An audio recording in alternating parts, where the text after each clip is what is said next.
A partir de este momento usted tiene una cita con la realidad.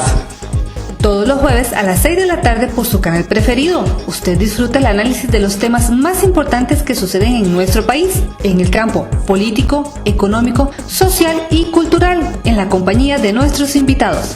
Bienvenidos.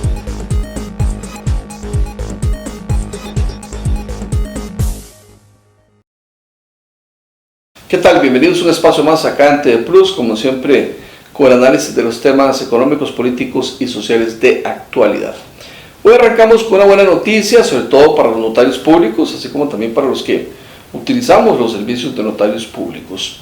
Tiene que ver con la puesta en marcha de parte del registro civil de un sistema digital a partir del 3 de julio que le permitirá a los notarios recibir directamente a través de este sistema títulos de propiedad.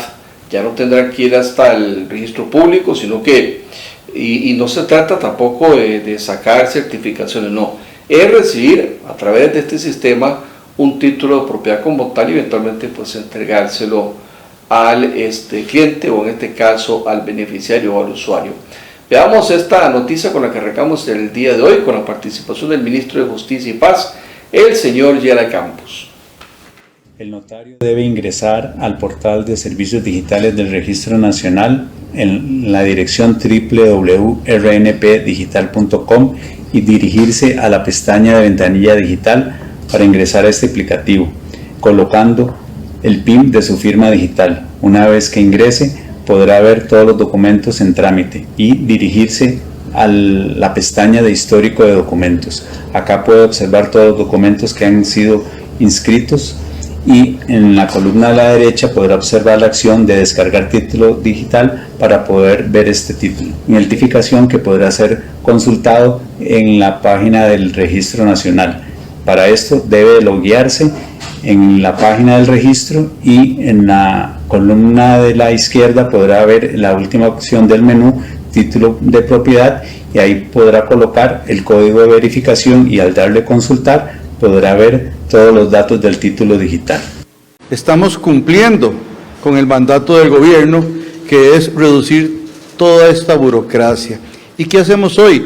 Eliminar los cuellos de botella en cuanto a títulos de propiedad con una plataforma digital que le va a poder permitir a los costarricenses accesar la información en cualquier lugar, desde cualquier computadora, desde cualquier teléfono. Y lo más importante, vamos a dejar de imprimir en papel. Como bien lo señaló el señor presidente, más de 2 millones o casi 2 millones de títulos que en realidad no tienen que existir en papel, y en este sentido el compromiso es grande y yo le pido, porque ha sido uno de los logros del director del Registro Nacional, el impulso que quiere a seguir la línea de gobierno, que él les explique muy resumidamente cómo se trabajó este asunto.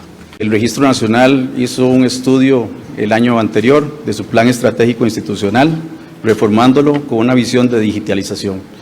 Vamos a cumplir 150 años de historia, es una institución fundamental para la seguridad jurídica del país y puntualmente en lo que se refiere al título de propiedad digital para vehículos, se trata de un instrumento en PDF que viene a fortalecer esa seguridad mediante un código QR que puede ser verificado en nuestra plataforma de servicios.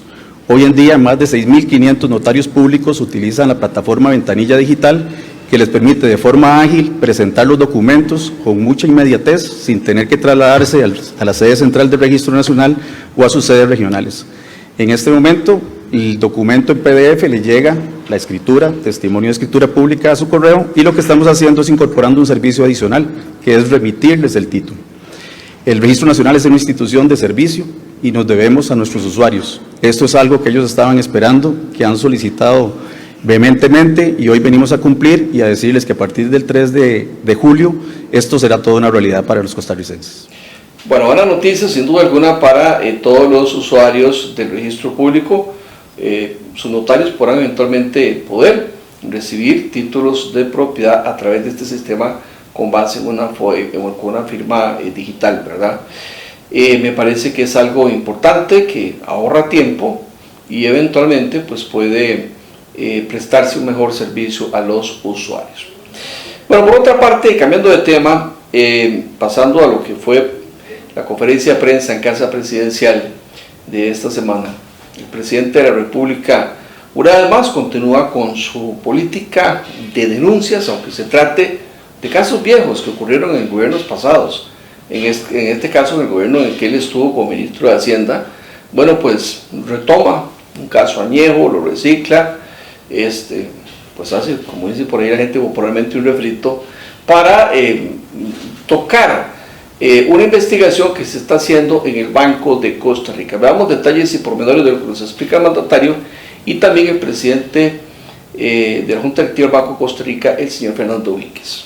Bueno, para ponerlos en contexto, ustedes saben de que hay un reporte de auditoría interna del Banco de Costa Rica indicando que existen elementos para presumir de manera razonable que se pagaron millones de colones y como 40, 50 millones de dólares más en la compra de unas propiedades que en los fondos de inversión, los SAFIs que se llaman, del Banco de Costa Rica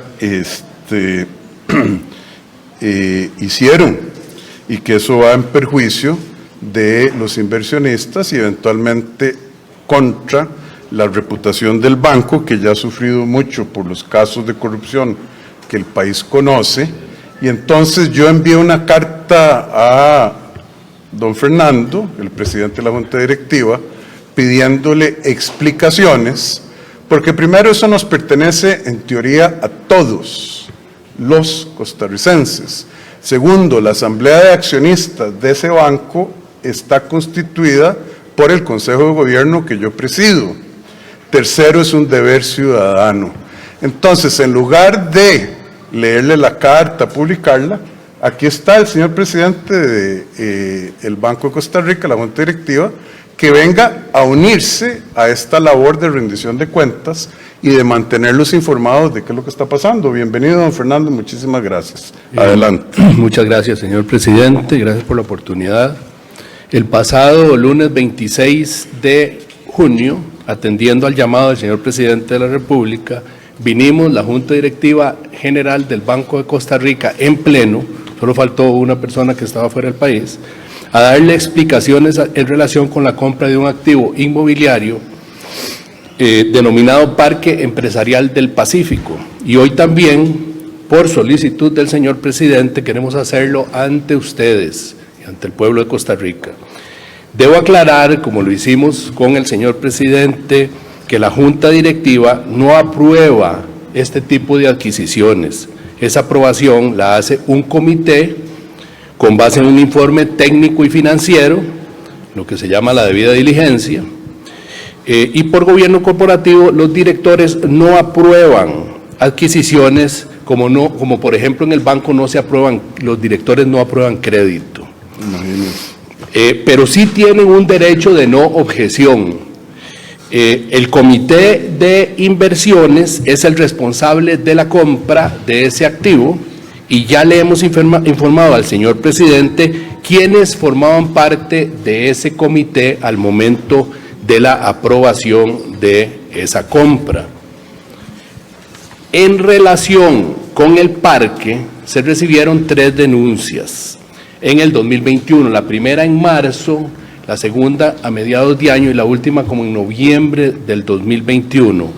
Desde que la Junta Directiva de la BCR SAFI recibió la primera denuncia, conoció la primera denuncia, en abril 2021, unos días después, dispuso de todos los recursos administrativos y financieros para que la auditoría interna llevara a cabo las acciones que legalmente le son encomendadas, disponiendo la elaboración de un avalúo, las contrataciones externas que técnica y legalmente fueron estimadas necesarias, así como la incorporación, hasta la incorporación de imágenes certificadas obtenidas de los satélites de Google Earth para establecer el estado de las construcciones para las fechas antes y después de la aprobación del mencionado proyecto por parte del Comité de Inversiones.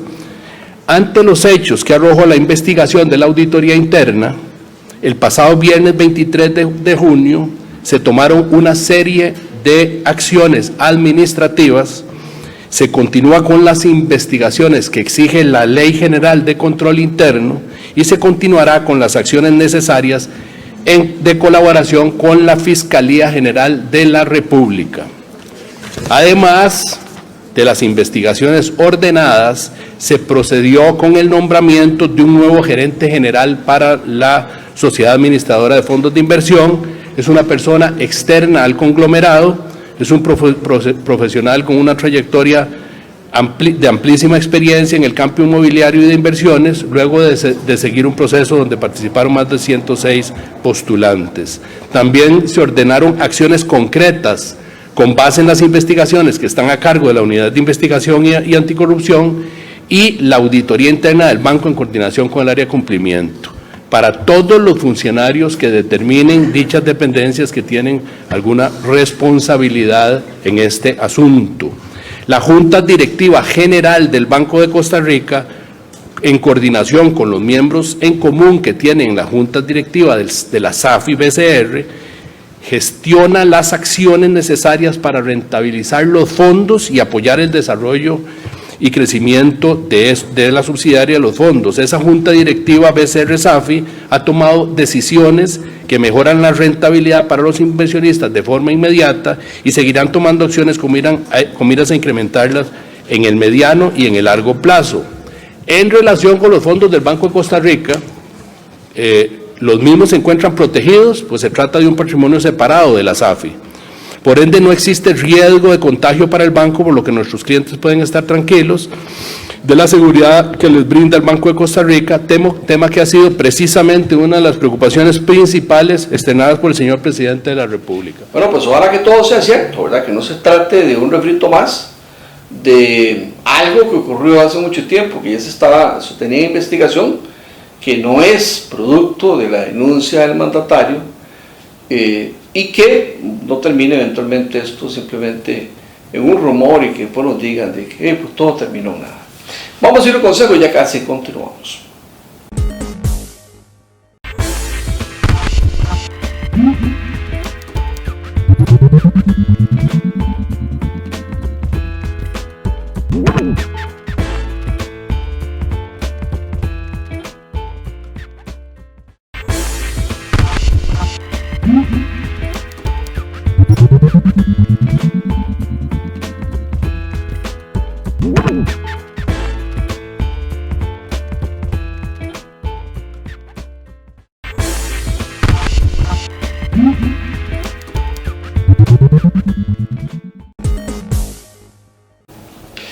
Pasando al quehacer legislativo, una vez más se llamó a comparecer al ministro de Hacienda, Novi Acosta, por la investigación que se hace por los famosos sonados casos de megafraudes, que eventualmente, bueno, pues parece que alguno de ellos pues no era tal megafraude como se decía, y se sospecha la posibilidad de que haya existido algún tipo de divulgación de información que no debió de haberse dado. Es por lo menos una sospecha infundada que alguien por ahí pueda tener eventualmente. Dice el ministro de Hacienda en esta comparecencia ante el plenario legislativo, ya no ante una comisión, que bueno, precisamente pues nunca ha divulgado información porque la información de los contribuyentes no se puede divulgar, eso es prohibido, lo prohíbe el Código de Procedimientos Penales, y que por lo tanto lo único que se hace es atacar la evasión fiscal, a tal punto que casos como los ocurridos con el Deportivo Saprissa, 10 años después llega y se cierra el estadio. Esa fue la explicación que dio Novi Acosta en su comparecencia ante los legisladores en plenario. Veamos. Me interpelan a mí por un caso puntual, pero en realidad venimos aquí a discutir de la estrategia del gobierno para combatir la evasión fiscal. Es la segunda vez que vengo aquí, y si tenemos que venir más veces, con muchísimo gusto voy a estar. Sin embargo, esta vez me voy a referir a 3 mensajes puntuales. Y esos 3 mensajes están enfocados precisamente en las razones por las que hoy vengo. La moción que fue aprobada viene a hablar de un caso particular, y quiero hacer una serie de aclaraciones al respecto. El segundo tema que me gustaría trabajar es explicarles un poco en dónde estamos. Y por último, aclarar qué hemos venido haciendo. No solamente venimos a hablar de los anuncios de enero del 2023, también quiero compartir con ustedes una parte de la propuesta que se hizo el 18 de mayo, en donde lanzamos la estrategia de Hacienda en acción. Primero que nada, quiero decirles que la normativa le impide al ministro de Hacienda conocer casos particulares y establece límites a la administración tributaria para referirse públicamente a estos. ¿Y por qué esto es importante? Porque tanto el Código de Normas y Procedimientos Tributarios como el Código Penal establece una serie de artículos en los cuales delimita claramente cuál es la función política y cuál es la función administrativa en cada uno de estos casos. El artículo 90 del Código de Normas y Procedimientos Tributarios establece que la administración tributaria, luego del estudio de un caso, determinará si procede el traslado al Ministerio Público. Y es a través de ese proceso que se envía al Ministerio Público un caso particular. ¿Y por qué digo esto? Porque aquí hay dos temas importantes. Es la administración tributaria y no es el ministro de Hacienda el que decide qué va y qué no va a los tribunales. Y el segundo punto importante es que el hecho de si procede o no, en enero dijimos que todos aquellos casos que cumplan con los requisitos de tener indicios de ser un fraude, pero adicionalmente a eso que estén por encima del umbral de los 500 millones, de los 500 salarios base, que son alrededor de 231 millones de colones, irán al Ministerio Público, porque queremos tener acciones certeras, fuertes, contra la evasión. El artículo 99 del mismo código establece quiénes forman la administración tributaria. Y claramente está establecido que ni el ministro de Hacienda ni los viceministros son parte de esta definición. Por lo tanto, no estamos en capacidad de poder conocer casos particulares. Y por último, señalar algo que es bien importante, porque de mi boca no ha salido ninguna información en relación con ningún caso particular. Esta administración ya ha mandado 6 casos al Ministerio Público y ningún otro se ha ventilado. El artículo 117 hace una prohibición expresa de divulgar información tributaria de los contribuyentes. Así que única y exclusivamente teniendo la autorización del contribuyente es que se puede brindar información. Por otra parte, el artículo 281 del Código Procesal Penal establece la obligatoriedad de los funcionarios a denunciar delitos perseguibles. Así que no es un tema meramente de decisión, es un tema de obligación.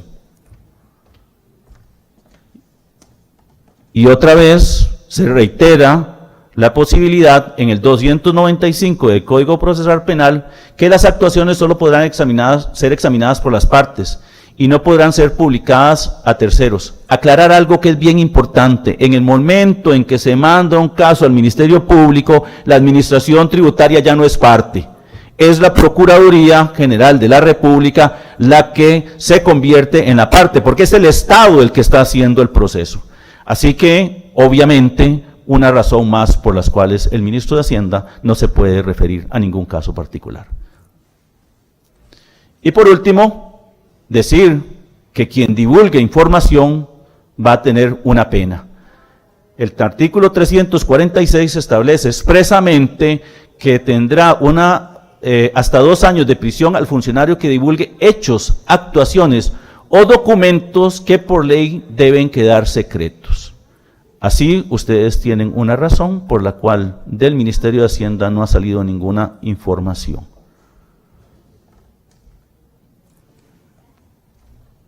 El segundo tema que me interesa muchísimo que conversemos es las actuaciones que se han realizado.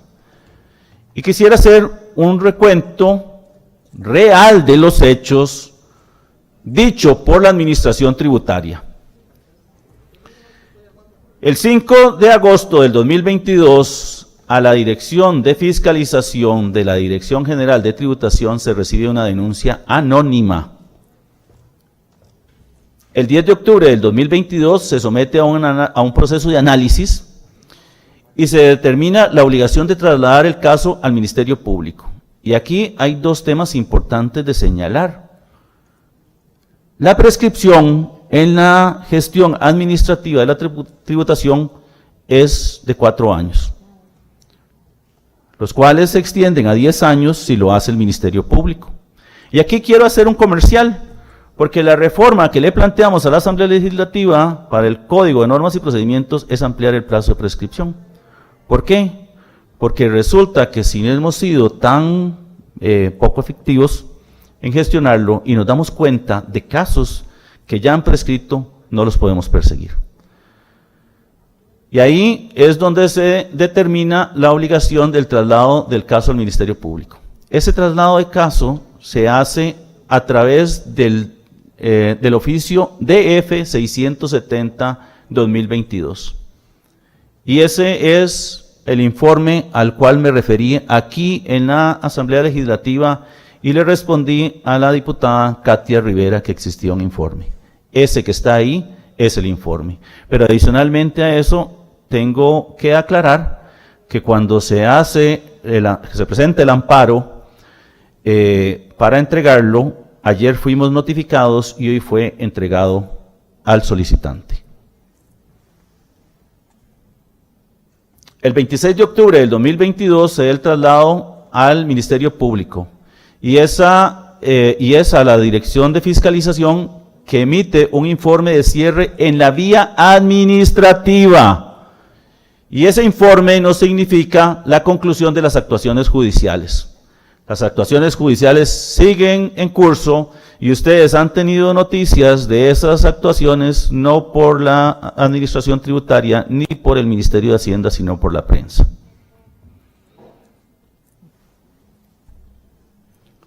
Reiterarles, ayer fuimos notificados del fallo integral de la Sala Constitucional y hoy fue enviado a través de un oficio de la Dirección de Tributación en el cual se le hace entrega al amparado del informe respectivo. Y el tercer punto que quería compartir con ustedes es lo que hemos venido haciendo. El Ministerio de Hacienda combate el fraude y la evasión fiscal sin importar quién los cometa. No me hace sentir muy orgulloso, pero cerramos el Estadio Saprissa hace algunos días. Y eso significa que estamos haciendo nuestro trabajo. Pero hemos cerrado hoteles, hemos cerrado negocios particulares. ¿Ustedes saben desde cuándo se presentó la situación con el Deportivo Saprissa? Del 2013 al 2014. Hemos pasado 8 años para poder cumplir con la disposición administrativa de cerrarlo. Bueno, esa es la administración que tenemos. Y por eso es tan importante que tomemos una decisión de si vamos a combatir la evasión o no. La vez pasada, todas las fracciones dijeron que contáramos con ustedes para hacerlo. Bueno, hoy tenemos un proyecto en la Asamblea Legislativa y queremos trabajar junto con ustedes para poder de verdad tener herramientas para luchar contra la evasión fiscal. Al 31 de enero del 2023 hemos presentado 3 nuevos casos. Hay 32 casos en el Ministerio Público. Y esperamos que tengan mucho mejor suerte que los anteriores. Queremos trabajar con el Ministerio Público y estamos compartiendo con ellos la posibilidad de tener asesoría de la Guardia de Finanzas de Italia. ¿Por qué? Porque creemos que la forma en la cual hoy se presenta la evasión no es en pequeña escala. Hay toda una estructura que permite hacer esto. Y tenemos que cerrar los portillos, pero también tenemos que darle la capacidad a las autoridades tributarias de poder accionar con fuerza. En este momento hay en estudio 164 casos de fiscalización y pueden estar ustedes seguros que este ministro de Hacienda los va a mandar al Ministerio Público cuando pasen de los 500 salarios base, pero además que constituyan un ilícito. Y esa es la acción que vamos a hacer. No queremos que sea una prerrogativa de si se manda o no, todos van a ir.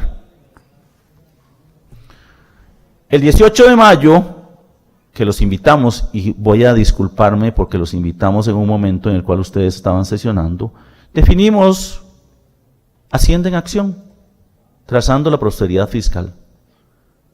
Parte de eso son proyectos de ley que hoy están aquí en la Asamblea Legislativa, pero además acciones administrativas. Ustedes saben que el Ministerio de Hacienda no tiene indicadores en el tema de lucha contra el fraude. Bueno, vamos a tener, y estamos en un plan precisamente para que la recaudación tenga metas.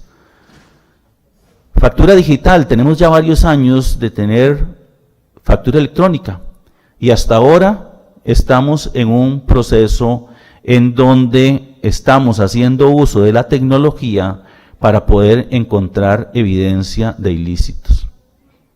Ya tenemos un caso que llevamos al Ministerio Público y nos devolvieron, porque no entendieron el caso, tenemos que mejorarlo. Pero eso es bueno, nos están obligando a mejorar. Estamos en este momento revisando las 188 declaraciones en cero de los grandes contribuyentes, y ya conformamos los 15 auditores fiscales que anunciamos en enero de este año. Ya tenemos fiscalizadores en las calles y vamos a hacer 11 planes de verificación. Nos propusimos la meta de cerrar 177 negocios por incumplimiento. Llevamos 96 a la fecha. Y eso habla de las acciones que venimos tomando. Y eso se refleja también en la necesidad de gestionar efectivamente el personal. Ustedes saben que nosotros, cuando teníamos personas que ya estaban identificadas las deudas, no priorizábamos, ni por monto, ni por periodo de prescripción, porque saben que nosotros en algún momento, antes de esta administración, dejábamos que prescribieran las deudas. Ahora vamos a priorizar aquellas que están en un proceso de que pudiésemos perderlo. Pero adicionalmente a eso, lo hacíamos a la sonda y lironda. Y eso tiene trascendencia, porque deberíamos tener claridad de que tenemos que cobrar las más grandes, las más importantes y las que estén más pronto de vencer. Y eso es lo que estamos haciendo. Por último, quiero decirles, y esto es importante que lo tomemos en consideración, el Código de Normas y Procedimientos Tributarios trae acciones importantes. Hoy resulta que la responsabilidad fiscal está circunscrita a la empresa, pero resulta que la empresa tiene otros responsables, y esos no tienen ninguna obligación. Por lo tanto, nuestro interés es ampliar el espectro de responsables sobre las deudas tributarias a los representantes legales y socios, porque resulta que aquí a veces una empresa defrauda y desaparece, y eso no se vale. También queremos simplificar el proceso de trámite. Hoy tenemos, y les voy a decir que es gracioso, ustedes conocen el caso, y lo voy a reiterar, del cierre del Estadio Saprissa. Esa deuda es del 2013-2014, pero se hicieron todas las gestiones que se podían, todos los incidentes, todos los recursos para terminar cerrándolo. Y eso lo que refleja es que puede haber una litigiosidad temeraria de parte del administrado para no cumplir con sus obligaciones. Bueno, queremos cambiar eso. Yo creo que aquí hay bastantes abogados que nos pueden ayudar para poder tener un sistema mucho más simple, mucho más justo y mucho más rápido. También queremos tener la posibilidad de incautar documentos. No es la posibilidad de allanar, es de tener acceso a los documentos. Hay muchas cosas que se pierden cuando los libros se pierden. Y aquí yo creo que es bien importante que tengamos esas herramientas. Porque es muy fácil a veces llegar y plantear las acciones desde el punto de vista del Estado. La pregunta es, cuando una persona defrauda al fisco, no defrauda a Nogui Acosta, defrauda a todos los costarricenses, porque la labor del Estado es redistribuir la riqueza.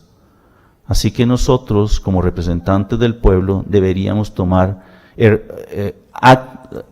hacer algo para que la administración tenga las herramientas necesarias. Y por último, también conscientes de situaciones que se presentan, mejorar las posibilidades de pago de las personas. Hay situaciones en las cuales, y la pandemia fue un ejemplo claro de eso, en donde muchísima gente por circunstancias dejó de pagar y hoy no puede regularizar su situación porque no tiene herramientas. Ustedes, la anterior asamblea, pero ustedes como asamblea legislativa, aprobaron una norma que se circunscribió única y exclusivamente al sector turismo, pero otros sectores también se vieron afectados. Y entonces nosotros queremos tener una amplitud. Como diríamos allá en Guanacaste, todos raudos, todos coludos. Bueno, cierra el ministro de Hacienda su parte del uso de la palabra en el plenario legislativo diciendo de que en esta administración se combate la evasión fiscal, que en las anteriores, supongo yo, entre ellas en la que estuvo el presidente de la República, se dejaba que prescribieran los casos. Digo supongo porque no digo cuáles anteriores, o si son todas. Y que eventualmente, bueno, pues el ejemplo que da del cierre del estadio Ricardo Saprissa es la mejor prueba de que se combate la evasión fiscal contra quien sea. Ese ejemplo a mí no me gustó para nada, que me digan que van a cerrar un estadio durante 10 días, 12 años después de que eventualmente pues se aplica una sanción por supuestos casos de atraso en el pago de impuestos, estando ya hoy al día. Yo no le encuentro esto ni pie ni cabeza y me parece vergonzoso más bien que la administración diga que lo van a hacer 12 años después, ¿verdad? Vamos a ir a la pausa porque luego del corte vendremos con la parte de las dudas que mostraron los legisladores respecto a las denuncias que hizo el ministro de Hacienda en conferencia de prensa y que realmente pues dejó aún más dudas de las que existían antes, pero eso pues lo veremos después de la pausa comercial.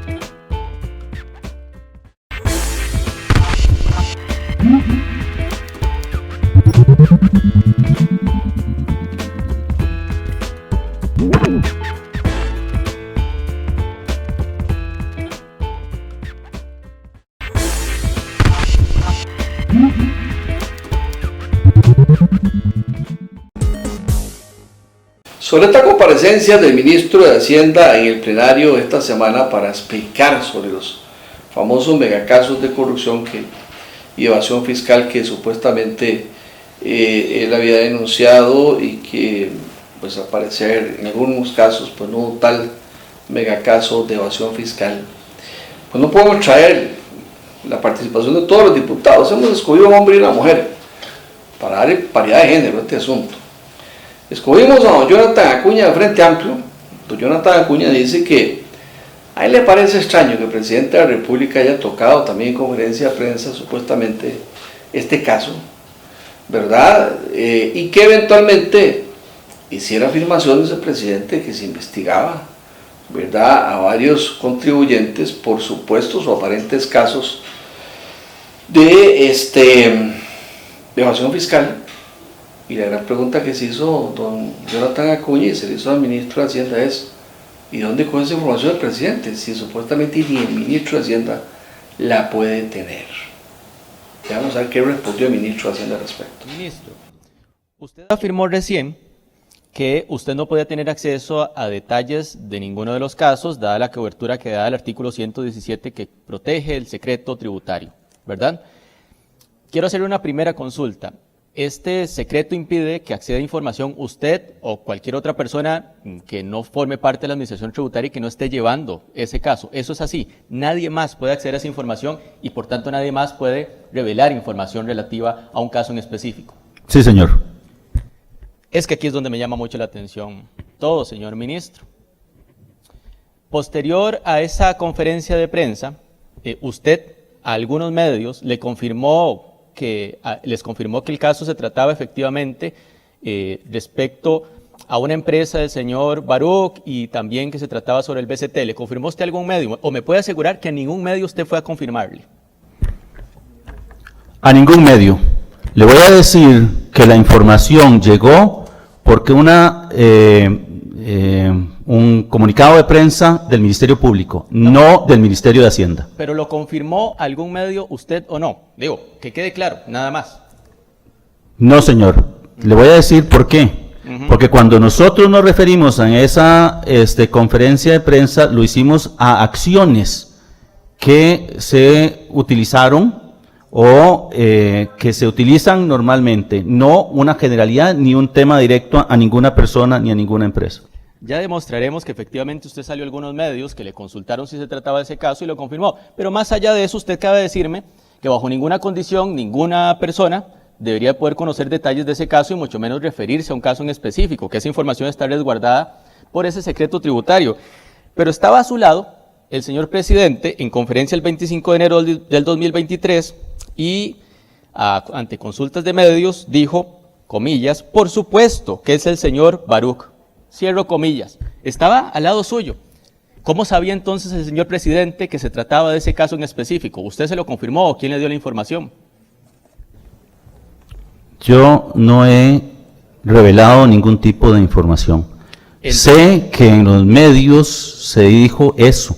Y además, cuando el Ministerio Público anuncia que existe una denuncia particular, es el que menciona los casos. No fue la Administración Tributaria, no fue el Ministerio de Hacienda. Entonces el señor presidente de la República no tenía certeza de que ese fuese el caso y se basó en lo que dijeron algunos medios. Mire, no puedo responder por el presidente.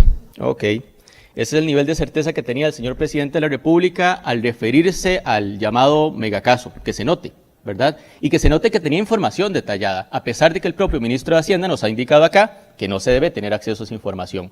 Otra consulta, señor ministro.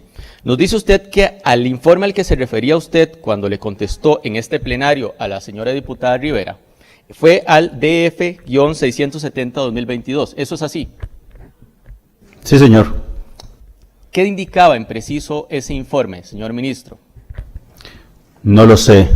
Y le voy a decir que precisamente porque existe un velo entre lo que es la acción política y la acción administrativa, en el cual no puedo saber absolutamente nada del caso, más allá de la maniobra. Entonces, señor ministro, cuando usted afirma en este plenario que usted podía dar fe de que existía un informe técnico que justificaba lo que hicieron, que fue enviarlo a la Fiscalía, usted afirmó eso sin conocer los contenidos de ese informe.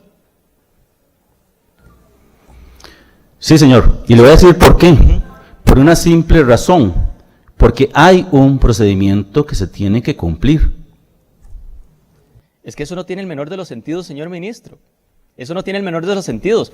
Usted ha venido acá, a este plenario, a defender que se ha enviado a la Fiscalía un, llamado por ustedes, megacaso de evasión, y por tanto, no le pido que conozca el detalle, pero sí, evidentemente, cuando usted se refiere acá a la existencia de un insumo, de un informe que justificaba tomar esa acción, ese informe naturalmente tendría que, como mínimo, señalar que existían posibilidades de estar frente a un caso de evasión que clasifique como delito tributario. No tiene sentido que nos diga usted que ahora, de repente, después de haber hecho una conferencia por su parte al lado del señor director general de tributación, después de haber hecho una conferencia al lado del señor presidente que ese día estaba muy molesto como de costumbre, después de pararse en este plenario y venga y nos diga hoy que no conocía, no sabía ni qué decía ese informe con el que intentó usted justificar esa acción. Es que yo quiero decirles algo acá a la ciudadanía, a los diputados, a las diputadas y a usted, señor ministro. Yo creo que no hace falta que se lo diga a usted porque largo tiempo nos hemos conocido como asesores en esta Asamblea Legislativa, usted asesor de la Unidad Social Cristiana en ese momento, yo asesor del Frente Amplio, y sabe usted cuánto empujé yo esa rueda Cuando se discutía acá, por ejemplo, el proyecto de ley para mejorar la lucha contra el fraude fiscal, ha existido un compromiso de esta fracción por muchos años en materia de combate al fraude fiscal. Fuimos la fracción que también llevó a que se investigaran los papeles de Panamá en su momento, etcétera, etcétera. Digamos que el compromiso nuestro no puede estar relativizado bajo ninguna condición. Y es justo por eso que a mí me molesta profundamente lo que está ocurriendo. Porque por instrumentalizar la administración tributaria, se lo digo aquí directamente, usted es responsable de instrumentalizar la administración tributaria, porque eso es lo que hace este gobierno, instrumentalizar la institucionalidad para ponerse a perseguir gente. Por hacer eso, debilita su posición como ministro de Hacienda para combatir en serio el fraude fiscal. Y eso sí que me molesta, porque ahora cuando vayamos a discutir las propuestas que han realizado ustedes, ya veremos el detalle, para combatir el fraude fiscal. ¿Sabe de qué punto partimos? De este punto, de esta falta de legitimidad, provocada por ustedes, provocada por este gobierno que está dispuesto a pasarle por encima las reglas básicas de convivencia en democracia. Una de esas reglas básicas es respetar la institucionalidad, respetar las reglas de juego, respetar el marco jurídico, contra quien sea. Yo no tengo la menor de las cercanías ideológicas con el señor Baruch, eso está clarísimo, si él mismo lo afirmaba. Claramente tenemos unas diferencias ideológicas marcadísimas, marcadísimas. Él estuvo en otras tiendas políticas, defiende la postura de una clase propia, es un banquero, está muy lejos, porque esta fracción ha propuesto aumentarle los impuestos a la banca, porque esta fracción impulsó poner esa tasa de usura, ponerle tope a las tasas de interés. Está claro que más allá de las teorías de la conspiración que suele repartir, además, el oficialismo y sus reproductores, ¿no?, en redes sociales y en chats, más allá de esas locas teorías de la conspiración, está clara la distancia ideológica que tenemos con este señor. Pero lo que ocurre es que aquí hay una diferencia en cómo nos tomamos la democracia. Yo podré tener infinitas diferencias ideológicas con el señor Baruch o con quien sea, y bajo ninguna condición utilizaría la institucionalidad brincándome las reglas para perseguirlo porque piensa distinto a mí. Y eso sí que está en contra de los principios, de las bases fundamentales de una democracia. Y eso es lo que hacen ustedes. Y me enoja profundamente porque haciendo eso, además, se llevan entre las patas la lucha contra el fraude fiscal. Se llevan entre las patas la legitimidad que tiene que tener la administración tributaria y el Ministerio de Hacienda para combatir en serio el fraude fiscal. Porque la discusión que demos sobre esos proyectos parte de la base que ustedes han sembrado. Y eso me molesta, porque estoy seguro que en muchos casos podríamos incluso estar de acuerdo en algunas de las medidas. No en todas, en algunas. ¿Y qué es lo que ocurre ahora? Que vamos a contramarea por culpa de un Ministerio de Hacienda, y se lo digo, señor ministro, por culpa de un ministro de Hacienda, que no entiendo cómo, señor ministro, se lo digo con respeto, se pone a disposición del espectáculo que se terminó armando. Quiero hacerle otra consulta, señor ministro. Nos decía usted que después del 31 de enero se presentaron 3 casos más. De hecho, fue a mediados de febrero. Pero también usted en su momento nos dijo aquí en el plenario que tenía la intención de ir informando de todos los nuevos casos que vayan presentando al Ministerio Público. ¿Han presentado alguno más además de esos 3? No, señor, como pudo ver en la presentación, estamos investigando 164 casos y apenas tengamos las acciones y los datos necesarios irán al Ministerio Público. Con muchísimo gusto le voy a mandar a la Asamblea Legislativa la información. Y quiero decirle algo adicional, si me lo permite. Algo más, señor ministro, no, quiero consultar algo más. En estos casos, esos 160 y tantos casos, ¿cuál es el procedimiento que sigue el Ministerio de Hacienda en preciso? ¿Qué es lo que hacen ustedes para determinar si por la cuantía y por las condiciones clasificaría dentro de los supuestos del delito de fraude a la hacienda pública? En cada uno de esos casos se hace un estudio y se envía al Ministerio Público si cumple con esas 2 prerrogativas. Que tenga si fraudes y sea de más de 500 salarios base. ¿Solamente si el estudio que realizan indica que se cumplen esas condiciones? No, señor. También, como bien lo vio usted en el Código Procesal Penal, estamos obligados a denunciar aquellos casos. Hay que señalar 2 cosas importantes adicionales, don Jonathan. El primero es que nosotros perseguimos casos que no estén prescritos. En el caso de que estén prescritos, se enviarían al Ministerio Público como corresponde, porque en el Ministerio Público el plazo de prescripción pasa de 4 a 10 años. Sí, eso lo comprendo. Entiendo que ustedes no pueden accionar después de los 4 años en el proceso administrativo, pero es que acaba de decir usted algo muy importante, que únicamente se envían los casos que cumplan con las condiciones. Esa condición objetiva, la de los 500 salarios base, 232 millones, si cumple con esa condición, se envía. Si no, no. Si no hay muestras en el informe de que se ha encontrado una potencial evasión que supere ese monto, no se envían al Ministerio Público. No, señor. También en aquellos casos, como funcionarios públicos, que nos demos cuenta de un potencial ilícito, estamos obligados a hacerlo. En este caso particular que nos ocupa acá, era esa la condición. La condición, entonces, ¿cuál era? Porque, a ver, el delito de fraude a la hacienda pública tiene un umbral, tiene, de hecho, una condición objetiva de punibilidad, tiene un umbral. Si se cumple ese umbral, clasifica, y si no, no clasifica. ¿Cuáles son las otras condiciones, señor ministro? Mire, eso lo que está haciendo usted es señalando dos cosas separadas. En la administración pública, cuando hay un delito o cuando hay una evasión y la identifica la administración, tiene que hacer la investigación. En el caso de que esté prescrito, no puede accionar. Y entonces lo que hace es enviarlo al Ministerio Público si considera que hay un ilícito. Será el Ministerio Público el que defina el procedimiento con el caso. Es grave la conclusión que llega el diputado Frente Amplista. Él interpreta que pues estos supuestos megacasos de corrupción, por lo menos alguno, para él, no es ni más ni menos que, dice él, perseguir a la gente. No sé dónde saca el diputado esto. Perseguir a la gente y eventualmente eso más bien le baja el perfil o la legitimación al gobierno de turno para atacar el déficit fiscal. Hay un detalle importante. Recordemos que los legisladores, lo que digan en plenario, tienen inmunidad, ¿verdad? Pueden decir lo que quieran y no se les puede perseguir penalmente. Así que a veces cuando se lleva a alguien a plenario legislativo se da esa situación, ¿verdad? Se hacen a veces afirmaciones que uno dice, bueno, pero también esto otro, ¿de dónde lo sacaron? ¿Y qué pruebas tienen? Y uno dice, bueno, no sé, pero lo afirman y no son responsables por esas afirmaciones.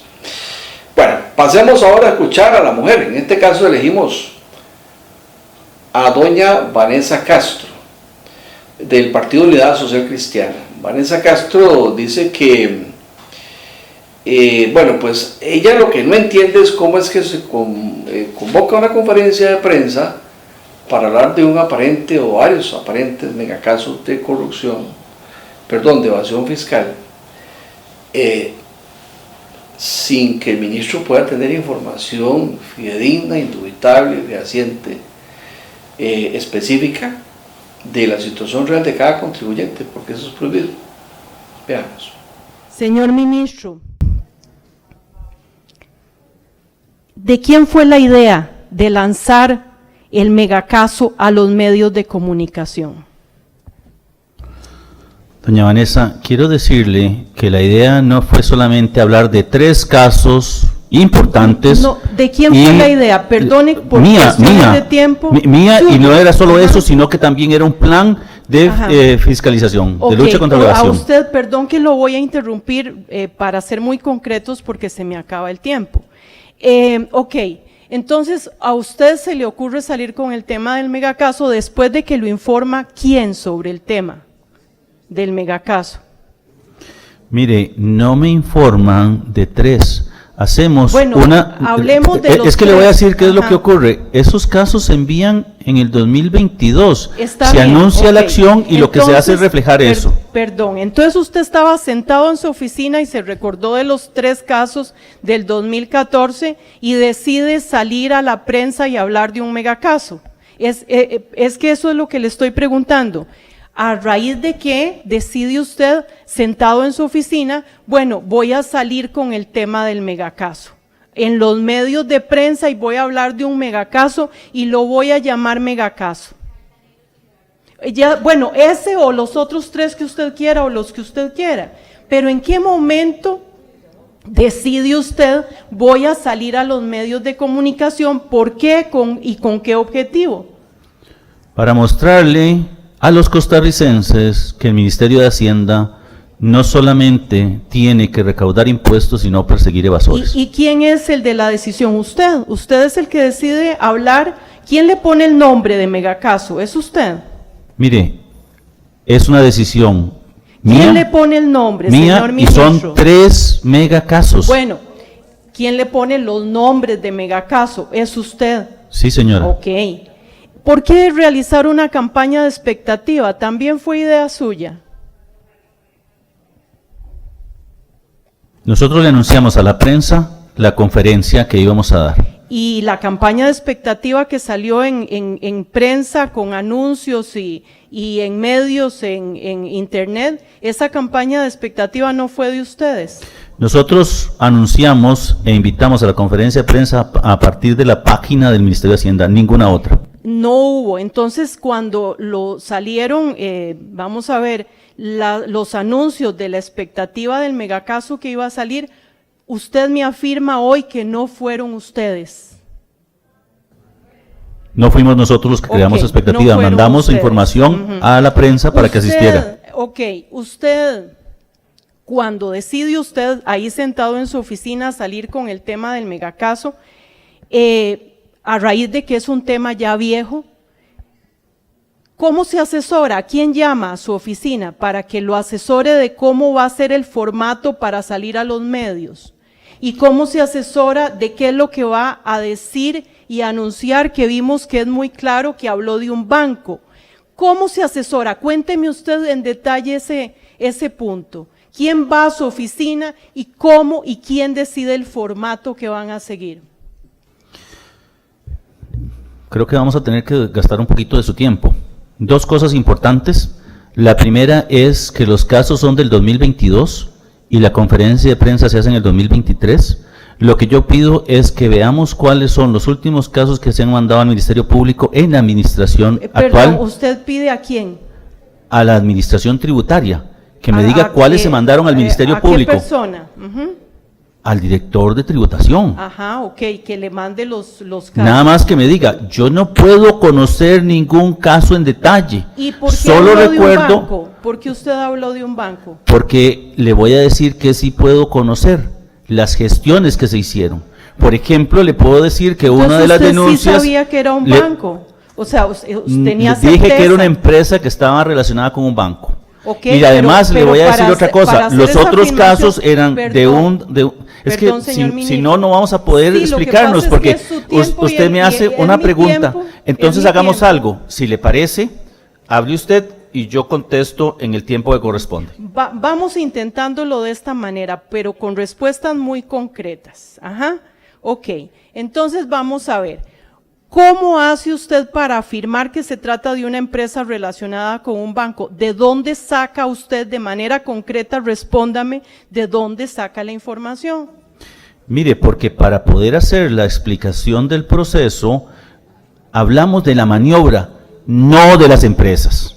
Ah, eso me interesa. Cuénteme de la maniobra, no le entiendo el concepto.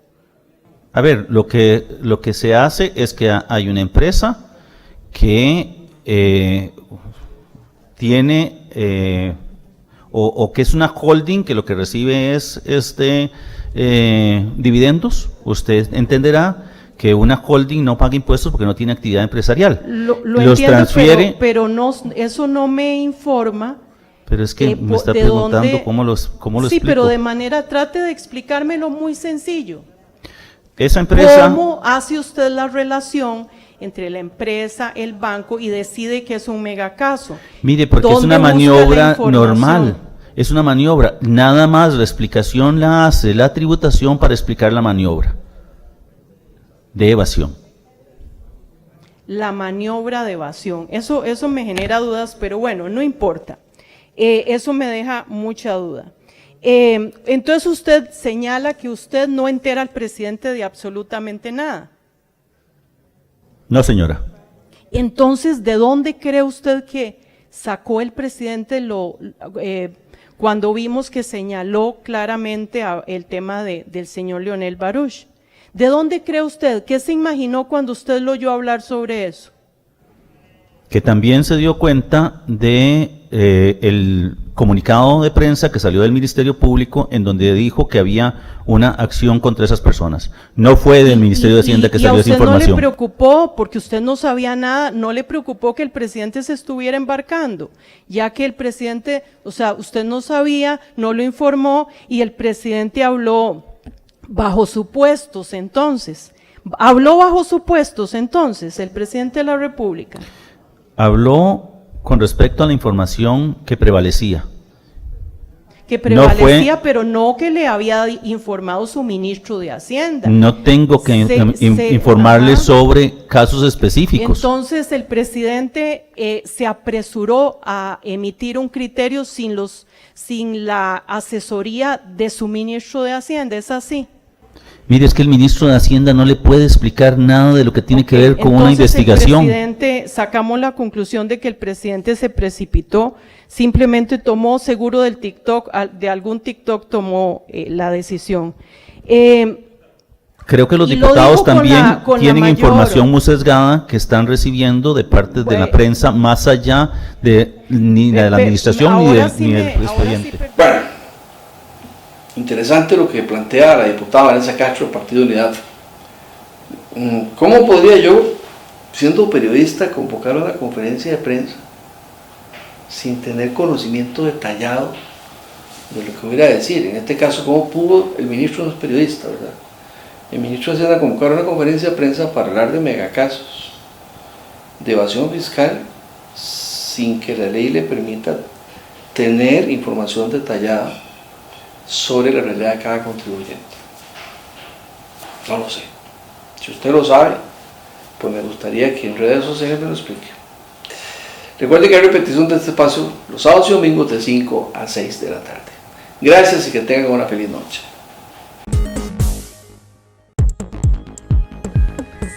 Hemos llegado al final de un encuentro más con la realidad de nuestro país. Su cita es todos los jueves de 6 a 7 de la noche, los sábados y domingos desde las 5 hasta las 6 de la tarde por su canal preferido. Te esperamos.